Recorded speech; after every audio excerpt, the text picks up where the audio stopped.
Hi everyone, here's a little update on my previous film, The Missing Highlander, which was in English, so I'd like to apologize to all my French compatriots, but this video will also be in English. A lot of extraordinary things have happened since the documentary was released a year ago, but before we get to the big news, let's do a quick recap of the film for those of you who haven't watched it yet. And if you want to watch it, you'll find a link in the description below. It all began in 2020 when I found these letters on eBay mentioning a certain Joe who was missing in action in Normandy. And the contents of the letters were very moving because the British soldier who had written them was certain that this Joe was alive and well and that he was only a prisoner. And because I had nothing better to do that day, I was overcome by curiosity and decided to do some research on this missing soldier. I then had the idea of filming the whole thing to make a documentary about the research work I've already carried out hundreds of times for World War II soldiers featured in my other books and films. And I soon learned that Joe had in fact been killed in action, which made the letters even sadder. However, something very interesting happened. I had a little mystery on my hands. Joe's battalion history stated that he had been killed at Cheux on June 27, 1944, while his tombstone read June 28, which meant that he would have been killed in the battle for the next village, Moulins. But the Ministry of Defense was unable to locate Joe's service records, which would have solved the mystery.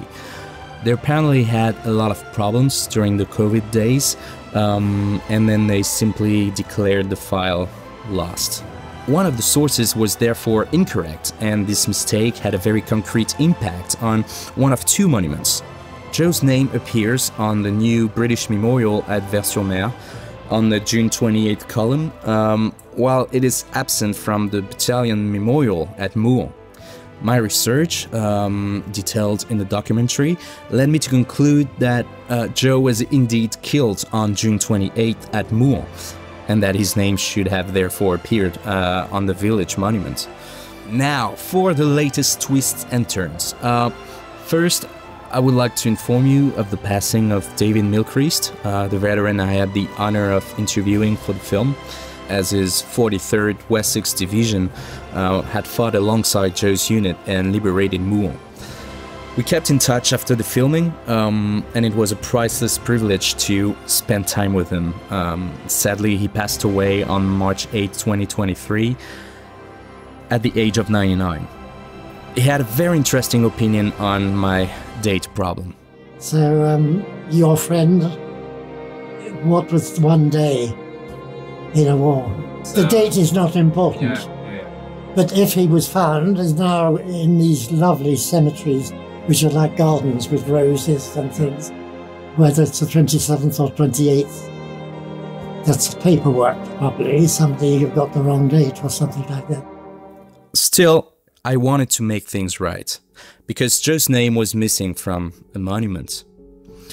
And we held a premiere screening of the film at the Mémorial de Caen on the 5th of June, and the mayor of Moulins was there. And after the event, he came to me and told me that he would try to correct the plaque on the monument, but he needed more proof that Joe had been killed on the 28th. And the next day, anniversary of D-Day, something happened that would change everything.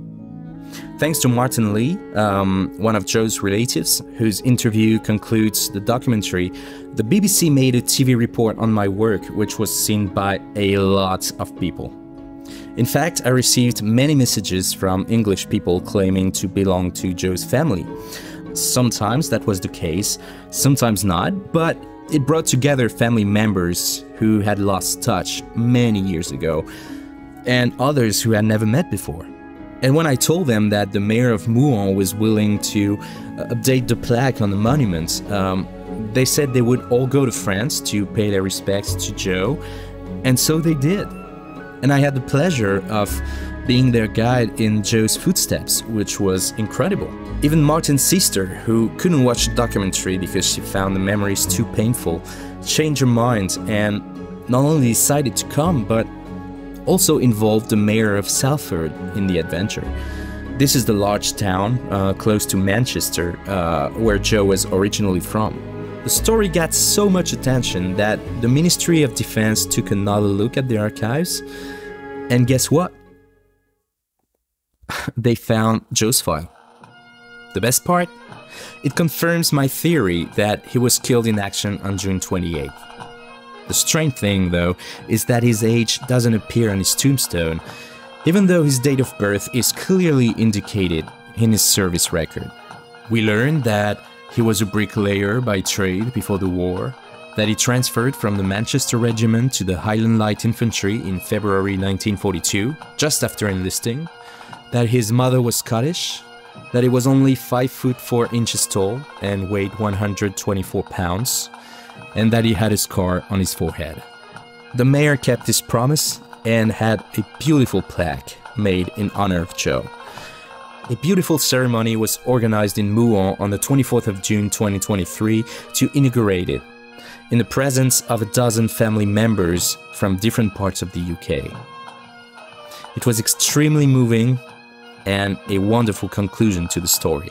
Joe has finally received the tribute he deserves, and he is no longer missing.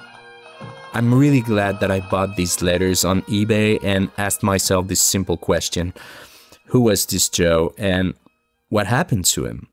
I had no idea at the time that his family didn't know either. In fact, one of Joe's relatives, whom I met recently, told me that Joe's mother had to call in psychics to find answers.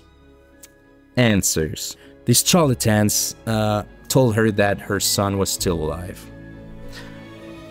when in fact he was buried in a field somewhere in Normandy. Can you believe that? Joe's family asked me about his last moments, but I don't think we'll ever know. He was probably killed by a machine gun bullet, perhaps fired by a German tank, at around 8:15 p.m. on June 28, and was left to die in this field, beside the Moore family farm. But as the late David Milcrease said, all that matters now is that he rests in this beautiful cemetery, and that is now remembered. And by the way, thank you for listening to his story and for caring about the men and women who sacrificed everything for our freedom. If you want more stories, subscribe to the YouTube channel and follow Till Victory on social media. And if you haven't watched or read it yet, my new book and film Till the Job is Done are both out now. Perhaps I'll see you soon for another update on the missing Highlander. Who knows what the future holds?